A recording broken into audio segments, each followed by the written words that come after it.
We're a little bit late, but I hope we still have not lost our experts in New York. Is it in the video? Okay. So now we come to the exchange of views on the Kampala amendments on the crime of aggression. Yeah, where to start? Of course, this year we're all aware that it's 100 years after the First World War, but it's also 75 years after the Second World War, which was a war of aggression. So I think it is a very a good time that we discuss the possibility of what we have under the jurisdiction of the International Criminal Court, which was part of the Kampala amendments, that we can also deal with the crime of aggression.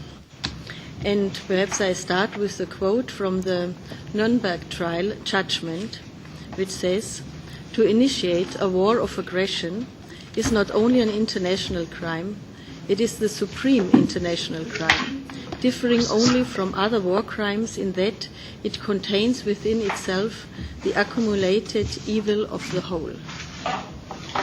In Kampala in 2010, the Review Conference adopted provisions which will allow the International Criminal Court to exercise its jurisdiction over the crime of aggression, expressly pledging its resolve to activate such a jurisdiction as early as possible.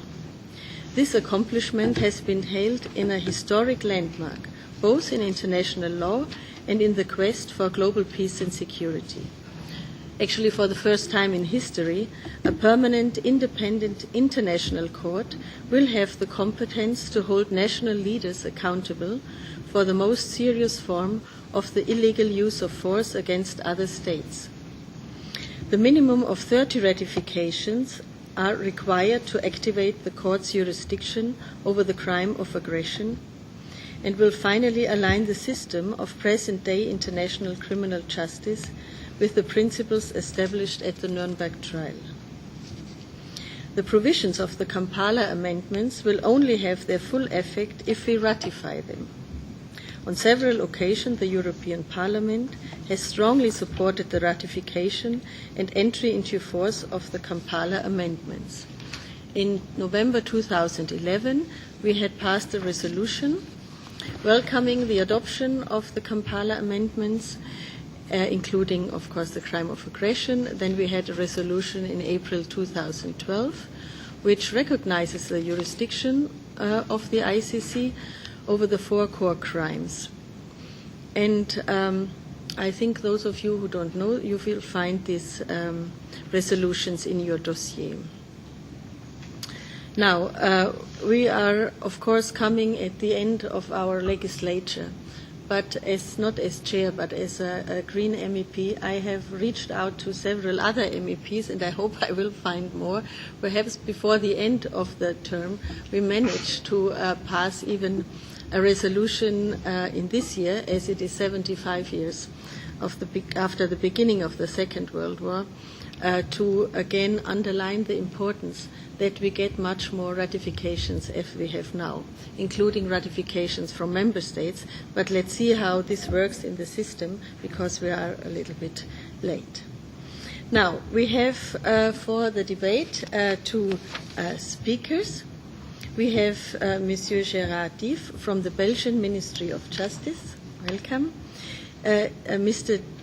Dieve? Mr. Dieve is the Coordinateur fédéral de la coopération judiciaire avec les juridictions pénales internationales and the Belgian delegate to the Council's working group dealing with the International Criminal Court. This working group is the name COUR ICC. And also, Belgium has recently ratified the Kampala amendments. Now we have 7 EU member states: Luxembourg, Estonia, Germany, Cyprus, Slovenia, and also Croatia.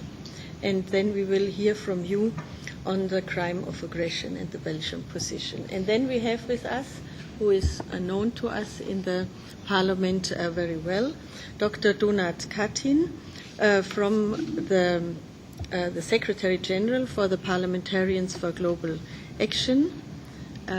Good morning, I assume, David, in New York. Hello. Good morning. So good morning or good afternoon. Yeah, so we can hear and see you well, and thank you for the EU delegation for helping us to having this video message. So the Parliamentarians for Global Action, some of our colleagues are members in this organization. It has over 1,000 legislators in approximately 130 elected parliaments around the globe, with the aim of promoting peace, democracy, the rule of law, human rights, gender equality and population issues by informing, convening and mobilizing parliamentarians to realize these goals. So I assume, David, you brief us where we are at the moment with this Kampala amendments and the crime of aggression, and perhaps also to hear from you what we could do to support the strengthening of the ratification process. Please, the floor is yours. Thank you very much, Madame Lochbihler. These amendments that were adopted in Kampala have been already widely commented, and as you have already noticed, a lot of action has been undertaken.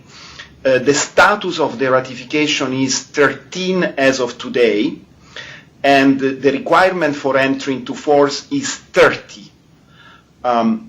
However, the activation of the jurisdiction may take place only after 2017, at a point in time in which there will be a meeting of the state parties and 2/3 of the state parties will be required to give a positive vote to the activation of the jurisdiction. So it is extremely important that, given that at that point in time the jurisdiction will only start 1 year after the deposit of the 30th ratification, that we arrive by the end of 2016 with the 30 ratification, so that from the 1st of January 2017, when it's allowed to organize this conference of the state parties, as soon as the decision of the state parties may be taken, the jurisdiction of the court will immediately start. Now, the jurisdiction of the court can operate in two ways. One is based on state consent, and one is based on decision by the Security Council under Chapter 7 of the United Nations Charter. The second avenue is not problematic at all, because as we know from the past interventions of the ICC regarding Libya and regarding Darfur, it can extend to any situation affected by international crimes. What the Security Council will be empowered to do, should the state parties activate the jurisdiction of the court and should we reach this quota of at least 30 ratifications by 2017, what the Council can do is just refer a matter to the court, and the court will then look into the situation, make investigations, and independently decide whether war crimes, crimes against humanity, genocide, or the crime of aggression can be brought to justice before the court itself. But what we are discussing now is the importance of ratification. Ratification instead allows that each of the member states, the 122 member states, would be protected also by this crime. This crime was already penalized, criminalized at the time of the Nuremberg judgment.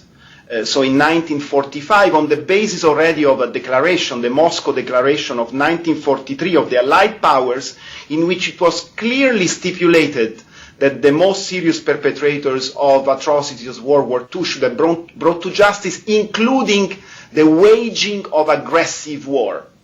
Therefore, we had the Nuremberg tribunals, the Nuremberg precedent is the basis of contemporary international law, and what we are doing now is filling a gap that was left empty since that time that impeded the development of public international law in this realm due to the emergence of the Cold War that froze the development of international law. Now, if it was good and legitimate to try and prosecute individuals allegedly authors of the crime of aggression in 1945, I see no reason why it shouldn't happen also now. However, there are controversies surrounding the Kampala Review Conference amendments. And in 2011, the European Union revised the common position of 2003 regarding the ICC, which is a fundamental tool to promote the universality and effectiveness of the Rome Statute system, and makes the European Union the leading international organization, the leading entity in promoting and defending the ICC worldwide. So on behalf of Parliamentarians for Global Action, but also on behalf of the global civil society community, I must say that the EU role is absolutely essential. Nevertheless, the EU failed or did not decide, let's put it in the non-negative way, did not decide to include the Kampala, the ratification of the Kampala amendments in the revised position.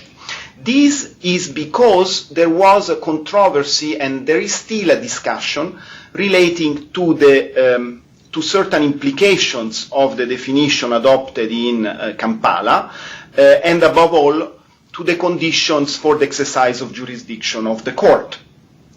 Here we had, and I put everything in a paper that I made available to you, to your committee for distribution, so that everything is put in a very clear way. But in substance, you had two negotiating positions back in 2002 when the Rome Statute entered into force, in the negotiations that led to the 2010 Kampala Compromise. You had the permanent members of the Security Council calling for their exclusive prerogative to determine that an aggression had occurred under Article 39 of the United Nations Charter. As we all know, under Article 39, the United Nations Security Council has the exclusive authority to ascertain whether an act of aggression, a breach to the peace, or a threat to the peace occurred, so to trigger the powers under Chapter 7 that allow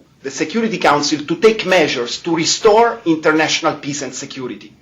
No one questioned that fundamental and exclusive authority of the Council. But a majority of other states that, notwithstanding this very important prerogative of the Council, the decision regarding whether a crime of aggression was committed as far as the individual responsibility of the perpetrator was concerned did not belong to the Council, and does not, in fact, belong to the Council under the UN Charter. And so there was the need to find a way for the Council not to be the dominus of the proceedings before the court, not to politicize the court. And a compromise was found in Kampala, so that when a situation arises that the prosecutor of the ICC would believe that a crime of aggression has occurred, he or she can ask the Council for 6 months to evaluate the matter, but if the Council does not make any determination within 6 months, the prosecutor is allowed to request an authorization to proceed with investigations by the full pre-trial division composed of 5 judges. After that, the judges would have decided in that direction, then the prosecutor of the ICC could start will be able to start an investigation under the Kampala terms on the crime of aggression, provided, however, that he or she has jurisdiction on the basis of the consent of the ratifying state. In other words, you need to find out whether the act of aggression was committed by a state that had accepted the Kampala amendment in terms of positive ratification, or if it is a non-state, a state party to the Rome Statute and has not ratified, a state that has not opted out from the jurisdiction of the court on the crime of aggression. It's quite a complicated scheme, but it seems to me, but we will see in the next years if this controversy will be resolved, it seems to me that those states, parties, including permanent members to the UN Security Council, that will not want to be bound by the amendment, will still have the ability to send a letter to the registrar of the ICC explaining the reasons why they don't want to be bound, and that would be interpreted as if it was an opt-out declaration. So in other words, I believe that there is already on the table, and the facilitator of this negotiation, the government of Liechtenstein, also put it on the table as an option. I think there is on the table a solution to the controversy that stemmed out of Kampala regarding certain states that do not want to be bound by the amendment. The amendment, therefore, will be binding for everyone if the Security Council will send the situation to the jurisdiction of the court, but will only be binding for ratifying states, being victim states and or aggressor states, if the prosecutor will exercise proprio motu its authority after having waited 6 months of Security Council intervention and after having obtained a positive authorization by the judges of the pretrial division. So you see the checks and balances, you see the controls, you see the impossibility of the prosecutor to, let's say, abuse of the power that the Rome Statute is entrusting with him or her. This means, and I conclude, that the ratification is more and more important. This is a consent-based jurisdiction. So we need as many states as possible to agree to the principle that the most serious violations of international law, I use Cogan's prohibition, the prohibition of the use of illegal armed force, is an international crime when it is in manifest violation of the UN Charter as defined by the amendment to the Rome Statute that they are called to ratify. The definition is very simple, it's very clear.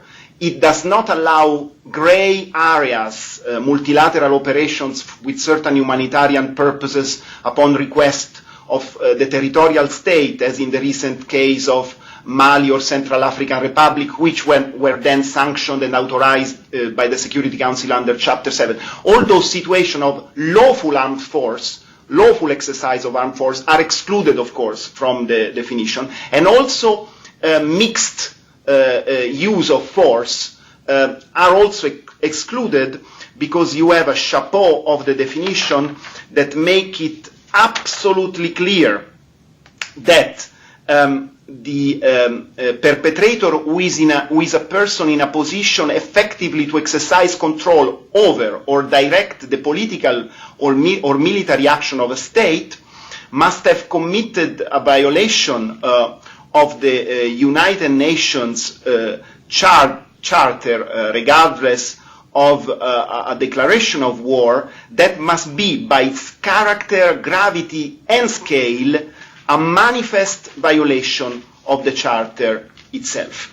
So all these caveats ensures that mixed situation, gray zones, will not be taken up by the ICC. We are really talking only about the scenarios that we have learned, unfortunately and tragically, in World War II, or other situations where there have been blatantly unlawful invasions, attacks, bombardments of other sovereign states without any legal justification.